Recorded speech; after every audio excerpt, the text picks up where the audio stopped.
The entire world watched as a timer was set on the imminent deaths of 5 passengers on the Ocean Gate submarine as the vessel was lost to the vastness and depth of the ocean. The sub was reported to have only about 96 hours of oxygen supply, though many news channels and social media pages were running a live countdown of that hopeful 96 hours. When the clock hit 0, all rescue missions came to a halt and ceased, as the infamous Ocean Gate expedition made a regrettable statement regarding the deaths of all 5 passengers, including the company's CEO, Stockton Rush. All things considered, the rescue mission was a race against time, and now there are recent reports hinting that the outcome of the mission was predetermined or rigged from the start.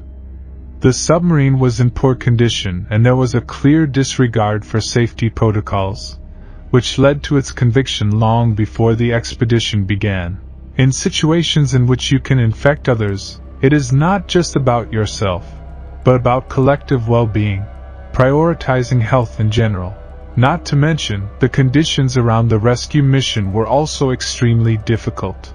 Rescuers were concerned that the submarine would run out of oxygen before the designated 96 hours, given the number of passengers, and as many news reports relentlessly reported that the rescue mission also had the same number of hours to locate the missing submarine.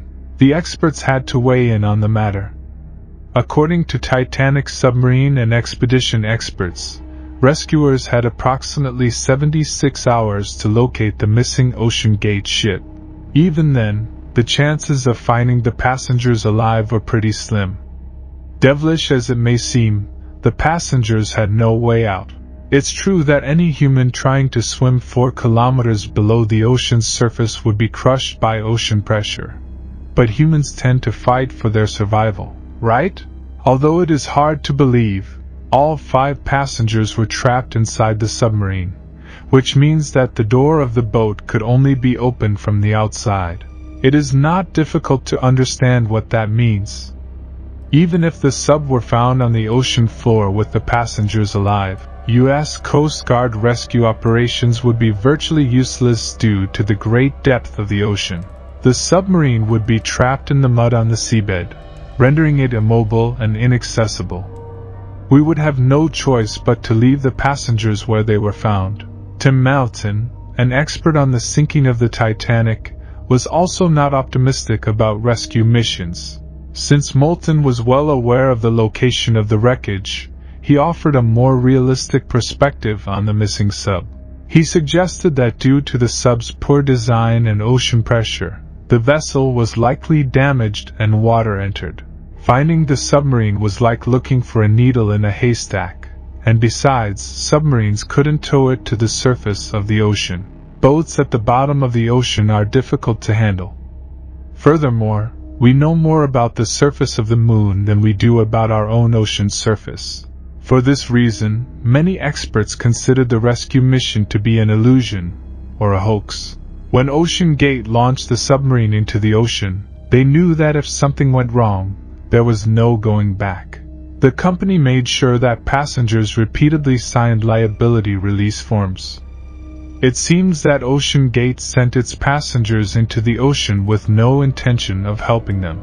Additionally, a 2018 letter written by industry insiders revealed significant concerns about the Titan submarine and its expeditions to the Titanic wreck.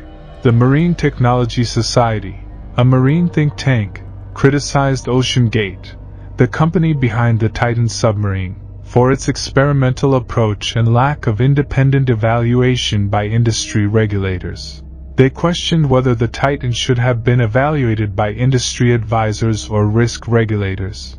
The Society expressed its dissatisfaction with Ocean Gate's claims of compliance with safety standards set by DNVGL, a recognized classification society. However, it has now been revealed that Ocean Gate never sought certification from this organization. In an unpublished interview, Ocean Gate CEO Stockton Rush described the Titan as a customized submarine for exploring the wreckage of the Titanic, noting its lightness and maneuverability. OceanGate justified its decision not to seek certification by arguing that it does not adequately address the human factor and could slow down innovation. Although the Titan's certification status remains a mystery, a CBS News reporter revealed that the waiver document he signed made it clear that the sub was experimental and did not have regulatory approval or certification. OceanGate faced accusations of neglecting safety protocols and conducting inadequate testing prior to the tragedy.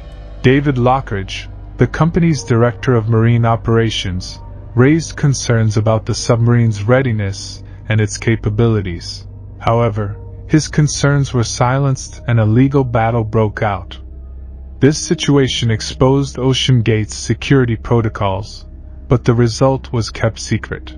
The revelations surrounding the Titan submarine raise questions about safety regulation and the relationship between innovation and industry standards in commercial submersibles. Although the implications are profound, the report is essential to understanding the causes of the tragedy. OceanGate was aware of the deficiencies in its security, but decided to proceed with the operation despite the warnings. The submarine's stated ability to reach a depth of 4 kilometers turned out to be false, which could already be inferred from Lockridge's report. Although they could have used a safe viewing window for that depth, they chose to minimize costs and use materials whose reliability was in question. Despite receiving warnings from the Marine Technology Society, OceanGate ignored the concerns of submersible experts and continued with its experimental approach, which poses serious consequences for the industry. OceanGate ignored major problems in previous expeditions and continued to send the Titan submarine to extreme depths for which it was not prepared. Even well-known presenters and scriptwriters experienced thruster control failures and communication problems during their voyages with OceanGate. Industry experts such as James Cameron criticized the submarine's design and pointed out the company's lack of certification and compliance with safety controls.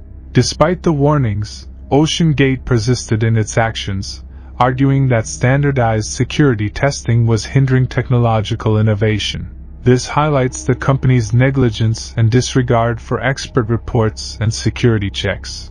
Rush has long dismissed expert opinions questioning the OceanGate expeditions as irrelevant.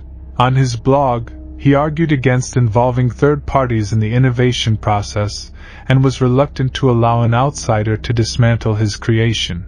Despite this, OceanGate has carried out unique and fascinating activities, attracting the interest of Titanic enthusiasts. However, these opportunities have been reserved for expert researchers and explorers. Our missions to recover the wreckage of the Titanic were also challenging and dangerous. While it made sense for experts to dive into the ocean depths, turning it into a public business is just for profit, disregarding safety protocols. In addition, the expeditions that did consider safety also faced serious problems. It is important to note that the submarine in question is not a standard construction, since it is not made of materials such as high-strength steel or titanium. In the year 2000, an incident occurred that bears similarities to the recent tragedy and could have been an indication of what was to come. American journalist Michael Gillen shared his chilling experience of being trapped in a submersible in the vicinity of the Titanic wreck, in the same place where another tourist submersible disappeared in the past. During the dive, they encountered a powerful underwater current that caught the submersible in the propeller, while huge fragments of the Titanic rained down on them. The Russian pilot, with exceptional skills, did his best to free them, and after almost an hour of anguish, they finally managed to free themselves and float safely. Gillen, who was afraid of not surviving, deeply sympathizes with the 5 people who disappeared in the tourist submersible, and hopes that they return safely. In addition, Gillen points out that the submersible he was in was a strong and reliable vessel, designed specifically for scientific investigations in extreme conditions at sea. Interestingly, the recent failed tourist trip to the Titanic led to the discovery of the wreckage of the Titan on the ocean floor, now in pieces.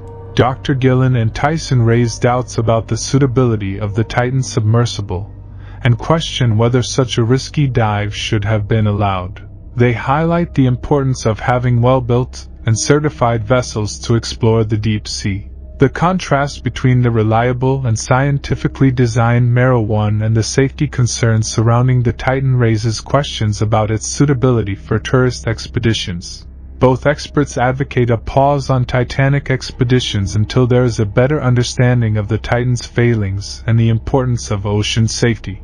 Furthermore, they stress the respect due to the wreckage of the Titanic as a final resting place for many people and the need to exercise caution and gather information before venturing into the deep sea again. OceanGate's abrupt decision to suspend all operations has left everyone on hold without further details. Share your thoughts on new findings related to OceanGate and its submersibles in the comments.